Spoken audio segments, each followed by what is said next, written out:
असीम बकार साहब, आप लोग को तो वेलकम करना चाहिए कि कम से कम मदरसों में पढ़ने वाले छात्रों के लिए सरकार ने एक बड़ा बजट बनाया, उसको पास किया और आधुनिक शिक्षा देने पर जोर दे रही है ताकि मदरसे में पढ़ने वाले बच्चे भी बाकी बोर्ड के हिसाब से तुलना में आगे बढ़ सकें।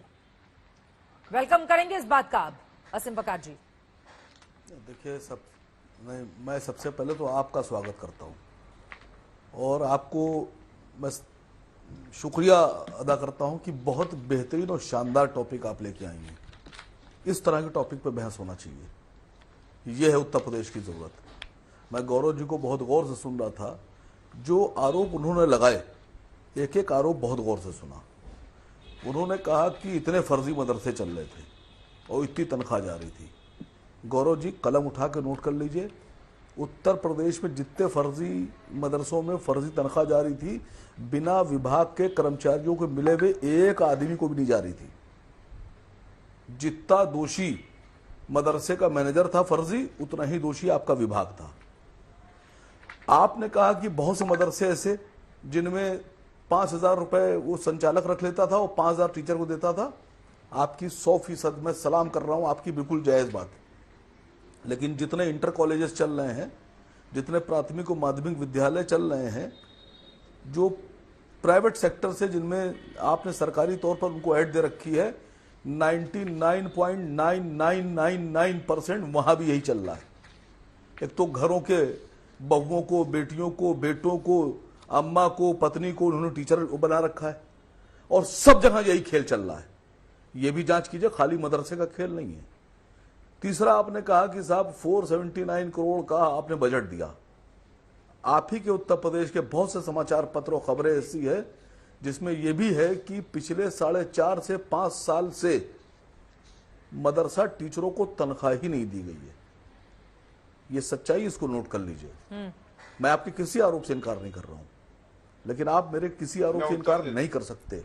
चित्रा जी, आप भी नहीं कर सकती। सच्चाई है, ये देश की, उत्तर प्रदेश की ये सच्चाई है। इस सवाल का जवाब मैं ले लेती हूँ गौरव भाटिया जी से, लेकिन ये जो आधुनिकीकरण करने वाली बात है, ये जो आधुनिकीकरण करने वाली बात है, इसको लेकर एक भ्रम की स्थिति भी मुस्लिम समाज में देखने को मिल रही है कि जो दीनी शिक्षा है, जो तालीम है इस्लाम के नाम पर, वो देने वाले जो शिक्षक हैं, बोल दूंगा, आपने बहुत देर उनको बाद कम टाइम करने दिया की है। बात, बस जल्दी से ये सवाल ले लूं, उनको कम करने की क्या कोशिश कर रही है सरकार, और उनको लेकर बहुत सारे भ्रम। मैं उत्तर दे दूं। मैं आ रही हूं गौरव भाटिया जी।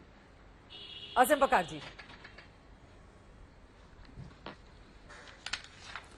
नहीं, देखिए, बताऊं आपसे, पूरी की पूरी शिक्षा प्रणाली फेल्यूर है, भ्रष्ट है उत्तर प्रदेश की। मैं चैलेंज कर रहा हूं, मैं गारंटी से कह रहा हूं। जो प्राइवेट स्कूल चल रहे हैं, भाई शिक्षा किसके लिए? उत्तर प्रदेश के लोगों के लिए, उत्तर प्रदेश के बच्चों के लिए। उत्तर प्रदेश के बच्चे इसी देश के बच्चे हैं, उनसे लूटमार और मतलब डकैती डाली जा रही जेब पर। मैं कई बार ये मुद्दे उठा चुका हूं। एक एक बच्चे की फीस 10-10 हजार रुपए वसूली जा रही है। सरकार इसकी मनाती, सरकार कहीं कोई सरकार भी ऐसी नहीं है जो अच्छी स्कीम ना बना के लाए, अच्छे कानून ना बनाए। सरकार ने कहा कि 5 साल में एक बार आप कोर्स बदल सकते हैं, पहले हर साल बदला जाता था। अब उन्होंने गेम क्या किया सुनिए गौरव भाटिया जी। अब सरकार में उन्होंने कवर पे जो नाम लिखा है वही है, किताब का जो एडिशन है वही है, राइटर का नाम वही है, अंदर जो चैप्टर थे वो 2 चैप्टर चेंज कर दिए।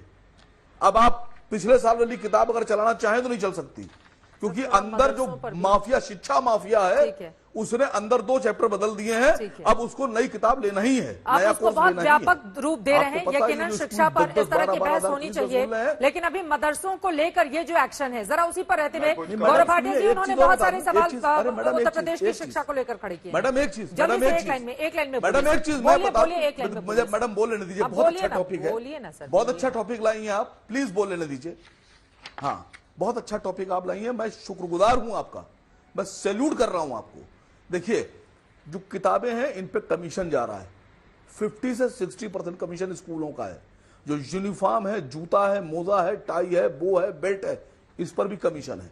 क्या शिक्षा विभाग और मंत्री जी से अनभिज्ञ इस पर भी जवाब ले लेते हैं। और ये जो 480 करोड़ के बजट की बात कर रहे हैं, ईमानदार आदमी को बनाइए मंत्री, पूरा का पूरा पलट कर रख देगा शिक्षा। ठीक है वकार साहब, जल्दी से गौरव भाटिया जी आप जवाब दीजिए, 2 और मेहमान इंतजार में हैं। गौरव भाटिया जी। चित्रा जी, मैंने बड़े ध्यान से सुना और ये जरूरी नहीं है कि हर बात पे केवल और केवल एक दूसरे पे चिल्ला के उनकी बात को गलत ठहराया जाए। अच्छा ये लगता कि एआईएमआईएम के प्रवक्ता ये बताते कि ये तो केवल मुसलमानों की ही बात करते हैं, खाना भी खाते हैं तो कहते हैं मुसलमान, ये दाल कहाँ से आई है, मुसलमान की दुकान से है, हिंदू की दुकान से। मदरसों का क्या हाल है हैदराबाद में ये बताते, लेकिन नहीं बताएंगे। ना सपा वाले बताएंगे क्या किया, केवल एक प्रवक्ता आएगा, उपलब्धियां भी बताएगा और इनकी जो चादर काली थी उसको कैसे ठीक किया जा रहा है वो भी मैं बता रहा हूं कि कार्रवाई क्या हो रही है।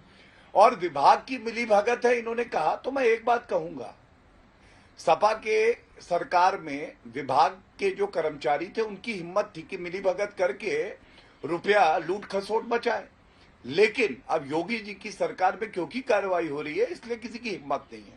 दूसरी बात, एक बड़ा बदलाव जो आया है ये सभी दर्शकों को जानना चाहिए। देखिए, बच्चे का जो सबसे बड़ी डकैती आप डाल सकते हैं, क्या डाल सकते हैं? डकैती उस पे डाली जाती है जो चीज बड़ी अहम होती है, दिमाग। एक छोटे से बच्चे का दिमाग ये है कि वो आगे जाके डॉक्टर एपीजे अब्दुल कलाम बने, अब्दुल हमीद बने, लेकिन ये लोग उसको क्या करते हैं, केवल एक तरह का जहर डालते हैं और वो जहर है नफरत का, और उसकी जो तालीम है उसको रोक देते हैं। ये क्यों है? ये जहर कहाँ डालते हैं, कौन सी जगह पर? 1 से लेके 5वीं कक्षा तक मैं बता रहा हूं, अगर आप मुझे आधा मिनट दे दें, बहुत महत्वपूर्ण विषय था इसीलिए बता रहा हूं। 1 से लेके 5वीं कक्षा तक 5 जो टीचर होंगे ये दीनी तालीम के लिए होंगे। 6ठी से 8वीं तक 2 टीचर दीनी तालीम के लिए, 1 सामान्य विज्ञान। मतलब आप सोचिए, 7 हिस्से दीनी तालीम के लिए, 1 हिस्सा सामान्य विज्ञान के लिए 8वीं कक्षा तक। हमने क्या किया, हमने कहा सामान्य शिक्षा को बढ़ाइए, तभी मैंने गणित की बात करी, तभी मैंने बात करी विज्ञान की। हम 3 आपको टीचर और दे रहे हैं, ये हमने शुरू किया। इससे क्या लाभ है? इससे ये लाभ है जो मैंने पहले कहा, IPS, IAS, engineer, doctor, fighter plane उड़ाने वाला, ये हमारा बच्चा बने, ये हम देखेंगे। ये सोच आपको लगता है कभी, जो पार्टी अपने आप को कहती है कि हम भाई मौलानाओं की और मुफ्तियों की पार्टी है, वो ये बदलाव ला सकती थी? नहीं, इसके लिए रीढ़ की हड्डी चाहिए, रबर की नहीं, असली वाली हड्डी जो योगी आदित्यनाथ जी में। जल्दी से 2 लाइन में आशुतोष वर्मा जी, विशाल मिश्रा जी, उसके बाद में फौरन आपके पास आऊंगी। अंबर, आपके पास भी आती हूँ। रीढ़ की हड्डी चाहिए इस तरह के बड़े फैसलों को लेने के लिए, गौरव भाटिया जी बोल रहे हैं। आशुतोष चित्रा जी, मुझे लगता है कि गौरव भाटिया जी और उत्तर प्रदेश के बारे में ज्यादा ध्यान नहीं रखते हैं।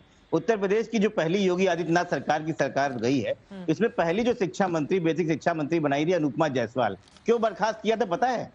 भारतीय जनता पार्टी के घोसी के सांसद ने उन पे बच्चों के जूते, मोजे और यूनिफॉर्म के भ्रष्टाचार के ऊपर आरोप लगाया और उनको हटाया गया।